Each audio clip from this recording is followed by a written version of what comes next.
بالله كم تستطب القروح ويبرأ جروح الكسير الجريح وينشط ذاك السقيم العليل وقد كان بالسقم دهرا طريق.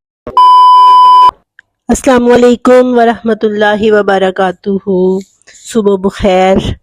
میرے پروگرام مارننگ وتھ قرآن میں جو سیگمنٹ ہم نے شروع کیا ہے 1 ورس 1 ڈے، روز کی ایک آیت، تو آئیے اس پروگرام کا حصہ بنیے اور قرآن کو سمجھنے کے لیے ٹائم نکالیے. کچھ زیادہ نہیں، ایک آیت ہی صحیح. اللہ تعالی ہمیں روز کی ایک آیت سمجھنے کی ہی توفیق عطا فرما دے. بس اسی سوچ کو مد نظر رکھتے ہوئے کہ جو قرآن اللہ نے قرآن کا جو علم مجھے دیا ہے میں اس کو آپ تک پہنچا سکوں، کیونکہ رسول اللہ صلی اللہ علیہ وسلم نے فرمایا ہے بلغوا انی ولو آیہ، کہ مجھ سے ایک آیت بھی تمہیں پہنچے، تمہیں سمجھ آئے تو اسے آگے پہنچا دو.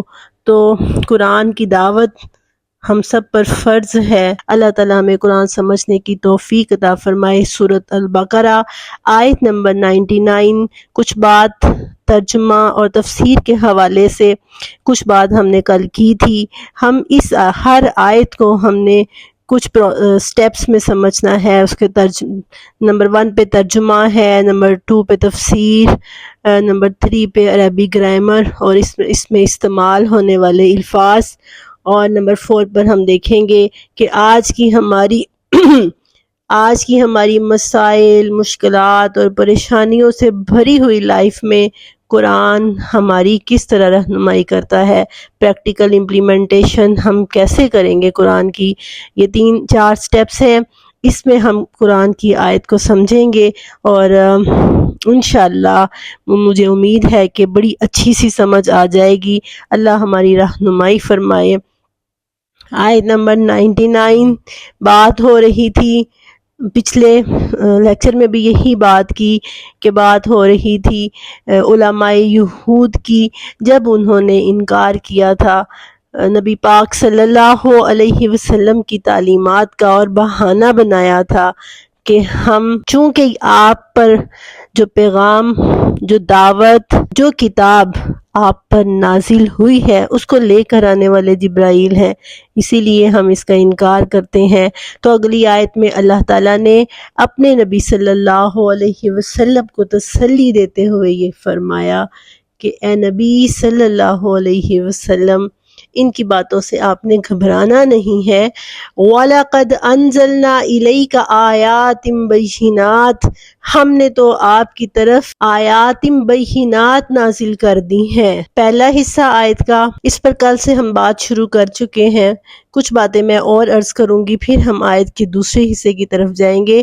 وَمَا يَكْفُرُ بِهَا إِلَّا الْفَاسِقُونَ، اور ان باتوں کا انکار فاسقوں کے سوا کوئی نہیں کرتا. تو بہت سے مفسرین، امام ابن جریر نے بھی اپنی تفسیر طبری میں یہ لکھا ہے کہ انزلنا الیک آیات بینات سے مراد نبی پاک صلی اللہ علیہ وسلم کی رسالت ہے. انہوں نے نبی پاک صلی اللہ علیہ وسلم کی رسالت کا انکار کیا. اہل مکہ پیغام کو، وہ پیغمبر کو مانتے تھے، وہ جانتے تھے کہ محمد مصطفیٰ صلی اللہ علیہ وسلم کے کریکٹر کی کریڈیبلٹی کو جانتے تھے. وہ جانتے تھے کہ یہ سچا انسان ہے، یہ صادق اور امین ہے. یہ وہ ہے کہ جس کے بچپن میں ہی پیدا ہونے سے پہلے والد کا سایہ سر سے اٹھ گیا، پیدا ہوئے تو والدہ محترمہ وفات پا گئیں، اور دادا کے اور چچا کے سایہ شفقت میں پلنے والا یہ بچہ کردار کے جس اعلیٰ منصب پر فائز ہے، یقیناً یہ ایک میریکل تھا، یقیناً یہ ایک معجزہ تھا. اتنا عالی کردار کا مالک ہونا، اتنے زبردست کریکٹر کا مالک ہونا، ماں باپ کی تربیت کے بغیر کسی معجزے سے کم نہیں تھا. آپ کی صداقت کے، آپ کی امانت کے وہ قائل تھے، وہ نہیں آپ کو جھوٹا کہہ سکتے تھے. لیکن جو پیغام وہ آپ صلی اللہ علیہ وسلم لے کر آئے تھے، اس پیغام کو ماننے سے انہوں نے انکار کر دیا تھا، کیونکہ نسلوں سے چلا آنے والا عقیدہ نسلوں سے چلے آنے والے عقائد پر ایک تیشہ چلنے والی بات تھی، کہ اس کو ختم کرنے والی بات تھی، جو قبول کرنے میں انہیں ٹائم لگا تھا۔ اب جب نبی پاک صلی اللہ علیہ وسلم مدینہ آئے تو یہاں کے لوگوں نے، یہودیوں نے، پیغام کو تو وہ جانتے تھے لیکن پیغمبر کا انکار کر دیا کہ چونکہ پیغمبر بنی اسماعیل میں سے آ گیا ہے اسی لیے ہم اس کا انکار کر رہے ہیں۔ نبی پاک صلی اللہ علیہ وسلم کی ذات اور آپ صلی اللہ علیہ وسلم کی دعوت، یہ دونوں ہی میریکلز ہیں، یہ دونوں ہی معجزات ہیں۔ آپ صلی اللہ علیہ وسلم کی ان تعلیمات سے پہلے صحابہ اکرام کیا تھے؟ صحرا نشین تھے، بہت سے بدو تھے، بکریاں چرایا کرتے تھے۔ وہ صحرا نشین اتنی خوبیوں کے حامل کیسے ہو گئے؟ وہ دنیا کے بہترین انسان کیسے بن گئے؟ انہوں نے پوری دنیا کی امامت سنبھال لی۔ آج تاریخ کا مورخ، آج ہسٹورین اگر ہسٹری لکھنے بیٹھتا ہے تو وہ حیران ہو جاتا ہے کہ آخر کیا چیز تھی اس قرآن کے اندر، ان کیسی تعلیمات تھیں کہ وہ بہترین مبلغ بنے، وہ بہترین سائنٹسٹ بنے، وہ بہترین حکومتوں کا نظام چلانے والے بنے۔ انہوں نے دنیا کی سپر پاوروں کو ٹکر دی۔ بڑی ایسی ایمان کی طاقت ان کے اندر پیدا ہوئی کہ تین تہائی بڑی فوجوں سے انہوں نے جنگ کی اور فاتح رہے۔ انہوں نے دریاؤں میں گھوڑے دوڑا دیے، انہوں نے پہاڑوں کے سینے چیر ڈالے، اور اتنے شیریں زبان، اتنا اعلیٰ کردار اور اتنے زبردست قوانین لے کر وہ لوگ اٹھے تھے۔ محمد مصطفیٰ صلی اللہ علیہ وسلم کے پیروکار کے پوری دنیا پر چھا گئے۔ آپ کی تعلیمات آج یعنی اتنی قیمتی تعلیمات ہیں۔ آپ دیکھیں، ہمارے پاس کوئی قیمتی چیز ہوتی ہے ہم اس کو چھپا کر رکھتے ہیں، اپنے بچوں سے بھی ہم اس کو چھپا کر رکھتے ہیں، سب سے چھپا کر کے یہ میری قیمتی ترین چیز ہے۔ تو اللہ نے اپنی قیمتی ترین کتاب ہمیں دے دی۔ ہمیں اللہ کا شکر گزار ہونا چاہیے، خاص طور پر اس صورت میں جب وہ ہمیں اس قیمتی کتاب کی طرف آنے والوں میں شامل کر دیتا ہے، اس قیمتی کتاب کو پڑھنے اور پڑھانے والوں میں شامل کر دیتا ہے، کیونکہ یہی وہ کتاب تھی جس نے ایک چھوٹے سے گروہ کو، صحابہ اکرام کے اس چھوٹے سے گروہ کو اس قابل بنا دیا تھا کہ ایران اور روم کی طاقتیں ان کے سامنے کانپتی تھیں۔ اتنے اعلیٰ کردار کے مالک لوگ پیدا کیے تھے، اس کتاب نے کیے تھے۔ یہ قیمتی ترین کتاب اللہ نے ہمیں دی۔ آپ سمجھے کہ آج کی اس دھوکے اور ملاوٹ والی دنیا میں کوئی خالص چیز نہیں ہے، کوئی پیور چیز نہیں ہے۔ پیور پانی پینے کو انسان ترستا ہے، پیور دودھ نہیں ملتا، خوراک نہیں ہے، انسانی رویے پیور نہیں رہے، رشتہ داروں کے اندر اخلاص ختم ہو چکا ہے، کہیں مطلب ہم تلاش میں ہیں کہ ہمیں کوئی خالص چیز ملے۔ ان حالات میں بھی اگر کچھ پیور چیز، کوئی خالص چشمہ جس کو آپ کہیں گے نا کہ شفاف پانی کا چشمہ اگر ہمارے پاس ہے تو وہ کیا ہے؟ وہ قرآن پاک ہے۔ آپ دیکھیں، مسلمانوں پر مت جائیں، ان کا کریکٹر بہت بدل چکا، بہت گراوٹ کا شکار، لیکن کوئی مذہب ایسا نہیں ہے جس کے پاس وہ کتاب ہو، کوئی ایسی کتاب ہو کہ وہ ڈھنکے کی چوٹ پہ کہہ سکے کہ یہ بالکل صحیح کتاب ہے۔ کسی مذہب کے پاس ایسی تعلیمات نہیں، لیکن ہم مسلمانوں کے پاس آج بھی ایک پیور چیز ہے، اور وہ کیا ہے؟ وہ ہماری کتاب ہے، ہمارے نبی صلی اللہ علیہ وسلم کی ذات ہے۔ یہ بہت بڑا معجزہ ہے، اور یہ اللہ تعالیٰ کا بہت بڑا انعام ہے ہمارے اوپر کہ آج ہم ایک ایسی کتاب کو تھامے ہوئے ہیں جو کہ ایک بہت بڑی نعمت ہے۔ تو فرمایا کہ وَلَقَدْ أَنزَلْنَا إِلَيْكَ آيَاتٍ بَيِّنَاتٍ، ہم نے آپ پر آیات بینات نازل کی ہیں۔ اور پھر آگے کیا فرمایا؟ وَمَا يَكْفُرُ بِهَا إِلَّا الْفَاسِقُونَ، ان آیات کا انکار کون کرتے ہیں؟ الفاسقون، فاسق۔ کافر کیوں نہیں کہا؟ کفر کرنے والے کو تو کافر کہا جاتا ہے، لیکن یہاں پر اللہ نے فاسق کا لفظ کیوں استعمال کیا؟ آئیے اس لفظ پر تھوڑا سا غور کرتے ہیں۔ فاسق کہتے ہیں اس انسان کو جو عمل کی حد سے باہر نکل آتا ہے، جو حدود میں رہ کر عمل نہیں کرنا چاہتا. اور یہاں پر جس فسق کا ذکر ہو رہا ہے وہ بالخصوص عقیدے کا فسق ہے، کیونکہ عقیدے کے اندر ٹیڑھا پن آ گیا تھا. انسان کو ہمیشہ اس چیز سے ڈرتے رہنا چاہیے. ہمیں بھی اللہ تعالیٰ سے اس چیز سے ڈرنا چاہیے کہ کہیں کوئی ایسا ٹیڑھا پن، کہیں کوئی ایسا ہمارے دلوں میں کھوٹ نہ آ جائے کہ وہ ہمیں ہدایت سے ہٹا کر گمراہی کی طرف لے جائے. تو فاسق ہوتا ہے عمل کی حد سے نکلنے والا.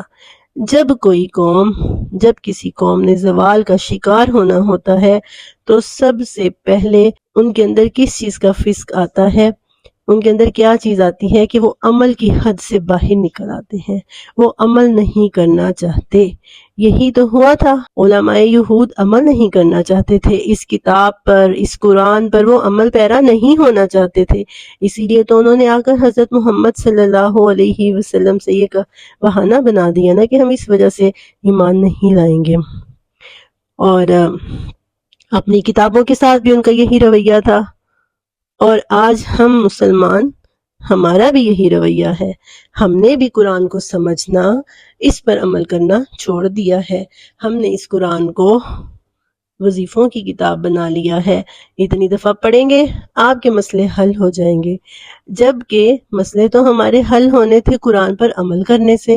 جتنا زیادہ ہم وظیفوں کی طرف آئیں گے اتنا زیادہ ہم عمل سے دور ہوتے جائیں گے. ہم یہ کہیں کہ دشمن اپنے ٹینک لے کر آیا ہے اور ہم پھونکوں کے ذریعے سے اس کے ٹینکوں کو پیچھے کی طرف دھڑا دیں گے تو یہ نہیں ہوگا.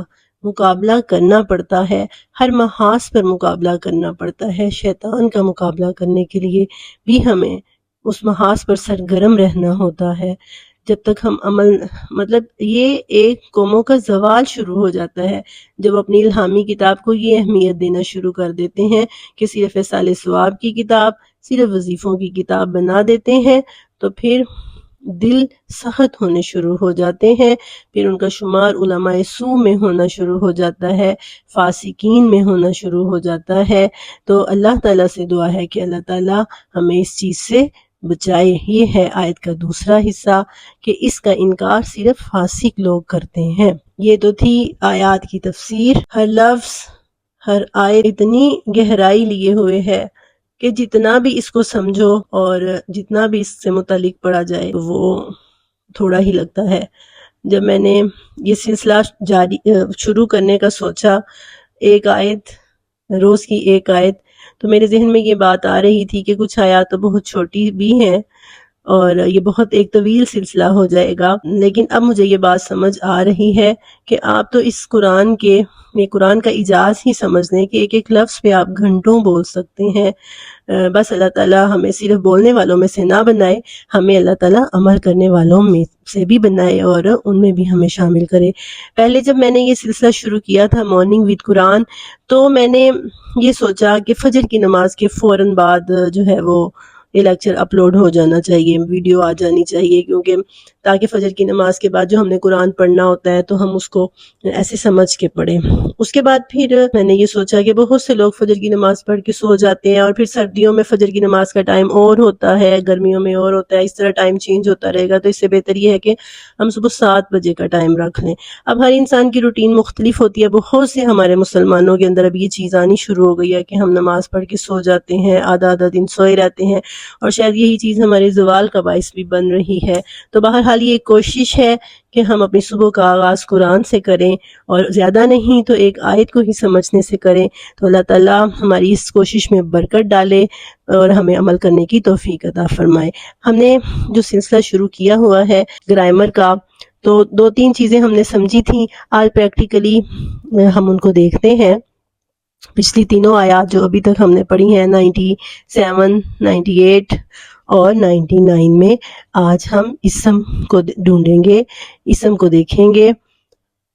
تو 2 علامات میں آپ کو بتاتی ہوں، اگر آپ کو ترجمہ نہیں بھی آتا، 2 علامات جس پہ ہوں گی وہ کبھی فیل نہیں ہو سکتا، وہ اسم ہوگا. ایک الف لام اور دوسری تنوین.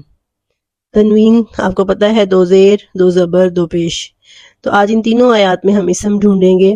آیت نمبر 97 کو دیکھیں، قُلْ مَنْ كَانَ عَدُوًّا لِجِبْرِيلَ، تو عدوفن پہ تنوین آ رہی ہے، یہ اسم ہے، اور جبرائیل تو آپ کو پتا ہے کہ یہ ہے ہی اسم. اس کے بعد مصدقاً، یہ بھی اسم ہے، ہدم و بشرا بھی اسم ہے، اور للمؤمنین یہ بھی اسم ہے، المؤمنین سے ال آ گیا.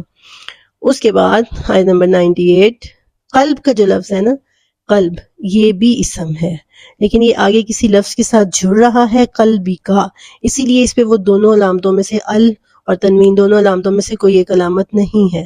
اب آگے دیکھیں آیت نمبر 98 میں عدوًا کا لفظ بھی، اس پہ تنوین آ رہی ہے، اسم ہے، للہ، اللہ اصل میں ہے الہ، اور اس پر جب الف لام آ جاتا ہے تو پھر یہ بن جاتا ہے اللہ. یہ اسم ہے، خاص اسم، خاص طور پہ اللہ تعالیٰ کا یہ نام ہے، ذاتی نام ہے اللہ کا. وَمَلَائِكَتِهِ، ملائکہ بھی اسم ہے، چونکہ یہی ضمیر سے جڑ رہا ہے اسی لیے اس میں بھی تنوین یا ال اس میں نہیں ہے. اور رسولہ، رسول جمع ہے رسول کی، یہ بھی تنوین ہے، یہ بھی اسم ہے. اور جبریل، میکائیل، اور پھر اللہ، اور عدوفن، کافرین، یہ سب اسم ہیں. آیاتم بینات، یہ دونوں اسم ہیں. فاسقون، یہ اسم ہے، یہ سب اسم ہیں. ان تینوں آیات کے اندر آج ہم نے دیکھے اسم کون کون سے ہیں. دو علامتیں میں نے آپ کو بتائیں، ایک تنوین کی اور دوسری ال کی، اور تیسری اگر آپ کو ترجمہ آتا ہے تو آپ کو پتہ چل جائے گا کہ یہ اسم ہے، کیونکہ آگے میں نے ابھی دو علامتیں ہی بتائی ہیں، آگے مزید ہم اس پر بات کرتے رہیں گے. اور جو آج ہم نے اصول لیا ہے اپنے لیے، اپنی زندگی میں جو ہم نے قرآن سے حل ڈھونڈا ہے، وہ یہ ہے کہ آج انسان پریشان حال ہے. کوئی انسان ہرٹ ہوا ہے، اس کا دل ٹوٹا ہوا ہے اپنے رشتہ داروں کی طرف سے، کوئی مالی لحاظ سے پریشان ہے، اور کوئی جو ہے وہ صحت کی مسائل ہیں، مسائل کا شکار ہے، تو کوئی بچوں کی طرف سے پریشان ہے.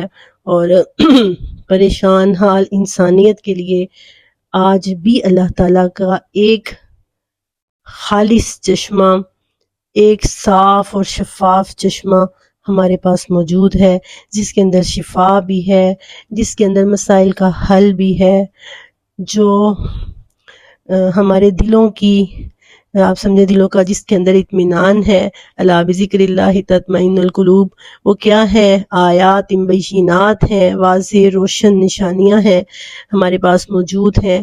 اب ہم نے اپنا جائزہ لینا ہے کہ کہیں ہمارا شمار فاسقون میں تو نہیں ہو رہا، چھوٹے چھوٹے بہانے بنا کر کہ اگر اس کو پڑھیں گے تو اس پر عمل بھی کرنا پڑے گا، اور ڈائریکٹ پڑھ کے کیا کرنا ہے، اور یا اس طرح کی جو چھوٹی چھوٹی بہانے ہیں، کب آج نہیں پھر کبھی کوشش کروں گی، اپنے آپ کو تیار کروں گی، تو یہ ساری شیطان کے ہیلے ہیں، سارے شیطان کے وسوسے ہیں.